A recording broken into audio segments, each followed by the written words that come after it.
వాడు ఎవరి ముందు చెయ్యి మాట్లాడుతున్నాడో తెలుసా? ఈ నారాయణ దగ్గర నేను ఊర్చుకోగలనా? మీరు ఇలా కోపడుతున్నారే, తను ఏం చేశాడన్నయ్యా? అవును, తప్పు చేసింది నేనే కదా. రోడ్డు మీద తిరిగే వాడిని తీసుకొచ్చి మహారాజుని చేశాను. ఆ రాజు ఇప్పుడు నాకే నేర్పిస్తున్నాడు. ఇలా చూడు, నీ కొడుకు కిరీటం పెట్టింది నేనే అయినప్పుడు దాన్ని లాక్కోవడం కూడా నాకు తెలుసు. తను నీ దగ్గర ఏమన్నా కోపంగా మాట్లాడుంటే క్షమించన్నయ్యా. క్షమించాలి కదా. ఏమే, నీ భర్త చనిపోయిన తర్వాత వాడు ఎలా పెరిగాడో నీకు తెలుసు కదా. ఉన్న ఆస్తంతా తగలబెట్టిన తర్వాత కదా నీ మొగుడు చనిపోయాడు. దానికి ముఖ్యమైన కారణం మీరు కూడా కదా. ఓహో, నువ్వు కూడా ఎదిరించి మాట్లాడడం నేర్చుకున్నావా? కొట్టి బయటికి తరిమేస్తాను. మీకేనా పిచ్చి పట్టిందా? నువ్వేమిటే మధ్యలో? లోపలికి. అలా అయితే నేను కూడా ఒకటి చెప్తాను, విను.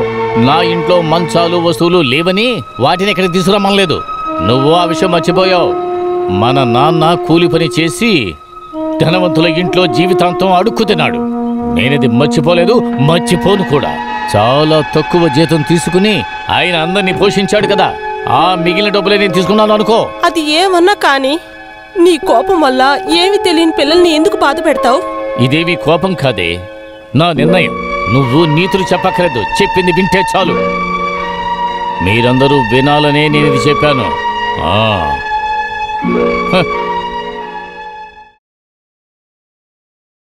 ఎందుకు మీరు నన్ను అర్జెంటుగా కలవాలన్నారు? సుగంతికి చూడ్డానికి చాలా మంది వస్తున్నారు. దానికేంటి, రానివ్వు.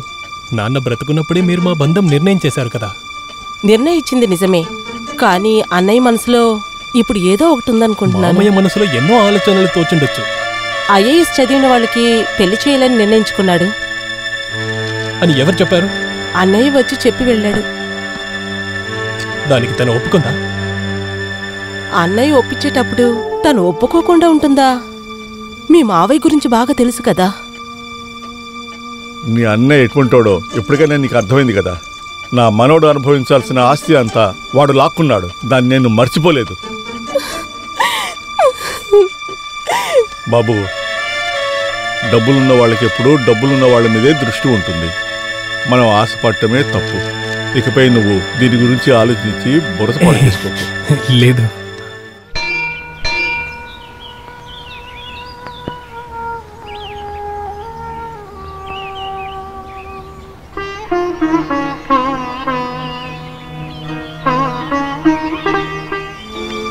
నేను వినింది నిజమా అని అడగడానికే వచ్చాను. అది నువ్వు చెప్పి నేను వినాలనుకుంటున్నాను. నాన్న ఆయనకి మాట ఇచ్చేశారు.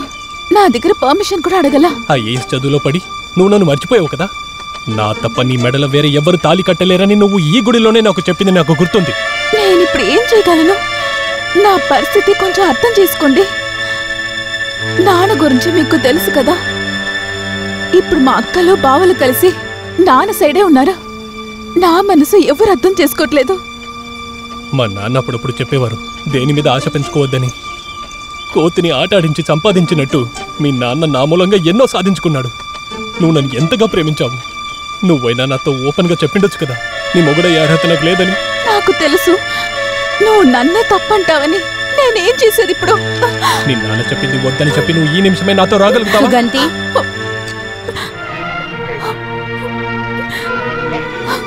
నువ్వు అనేది నేను వింటున్నాను నాన్న. నేను నీ తప్పనట్లేదు. ఈ సమయంలో కూడా నేను తిని నీతో పంపిస్తాను. కానీ మీ మావి గురించి నీకు తెలుసు కదా. ఒక్కరోజైనా మీరిద్దరూ ప్రశాంతంగా బతుకుతారని అనుకున్నారా ఏంటి? మీరొకటిగా జీవించడానికి ఆ దేవుడే ఒప్పుకోలేదనుకోండి.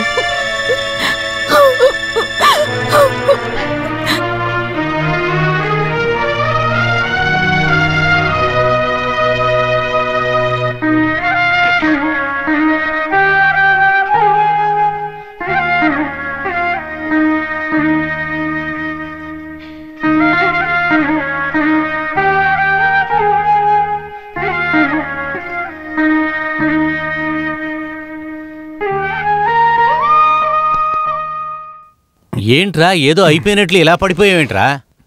తన అబద్ధాలాడటం మొదలుపెట్టి చాలా రోజులైందిరా. తనకి నీ మీద ప్రేమ ఉండుంటే వెంటనే వచ్చిండేది కదరా.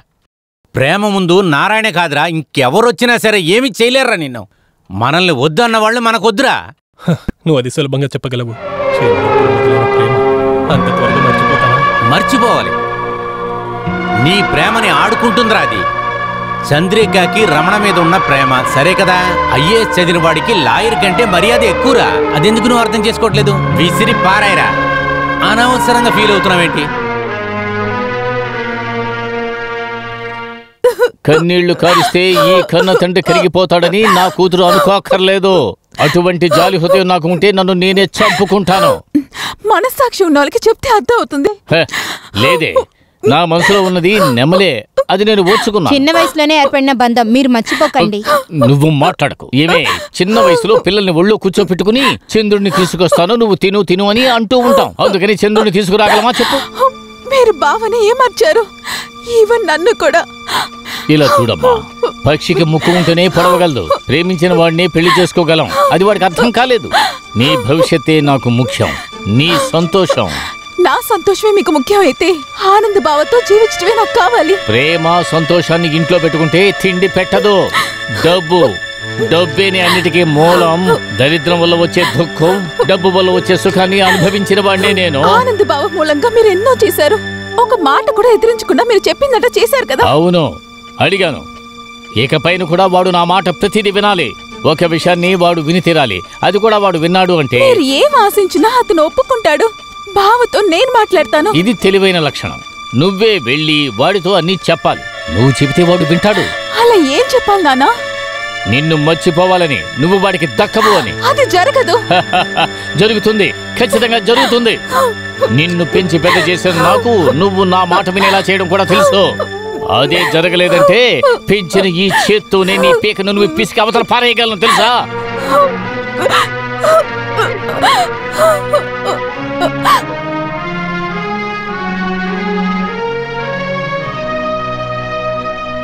మన ప్రేమ మనకు దూరమైనప్పుడు ఎవరైనా సరే బాధపడతారు. మీరు కూడా అంతే కదా? లేదు, నేనేమంత బాధపడట్లేదు. అది చిన్న వయసు నుండి తన నాకే అని నా మామయ్య నా ఇంట్లో చెప్పేవారు. ఆ రోజు నుంచి ప్రేమించాను. ఎన్నో కలలు కన్నాను. అవన్నీ ఇప్పుడు లేవని తెలుసుకున్నాక ఒక ఫీలింగ్. ఇది వేరే వాళ్ళ దగ్గర కంప్లైంట్ చేసే అంత సులభమైన విషయం కాదు. మీ పరిస్థితితో పోల్చినప్పుడు ఇదంతా ఒక పెద్ద విషయమే కాదు. తర్వాత మీరు ఇంతసేపు వెయిట్ చేసినందుకు మీ చిన్న యజమాను తప్పకుండా తిరిగి వస్తారు, సరేనా?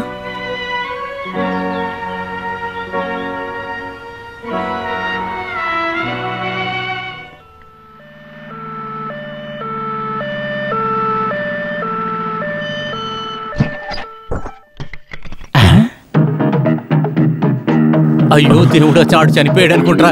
ఐపీసీ 302 లోపలికి వెళ్ళిపోతున్నావు.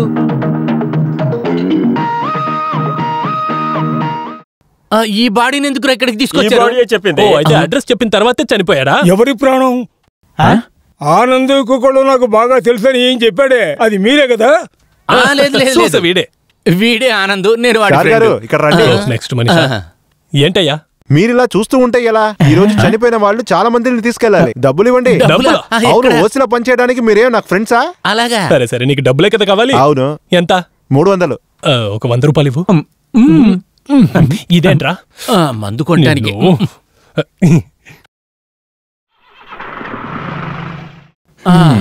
అంత మన తల మీద పెట్టేసి ఈ చెత్త నా కొడుకు చనిపోయాడు కదా, ఇప్పుడు ఏం చేయాలరా? అవన్నీ కాల్చేద్దాం, తర్వాత ఏం జరిగినా మనం ఫేస్ చేసుకుందాం రా.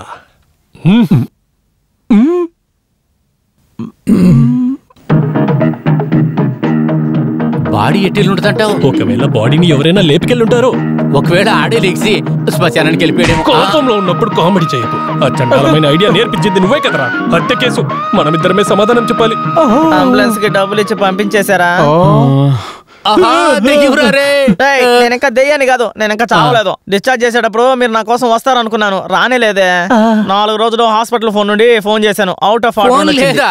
ఇప్పుడు మా ప్రాణాలే అవుట్ ఆఫ్ ఆర్డర్ లో ఉన్నాయి. నాకు అలాగే అనిపించింది, అందుకనే అంబులెన్స్ పట్టుకుని నేరుగా ఎక్కడికొచ్చాను. 1 నెల బెడ్ రెస్ట్ తీసుకోవాలని డాక్టర్ గారు చెప్పారు. మందు కొట్టేసి భయపెట్టావు కదా.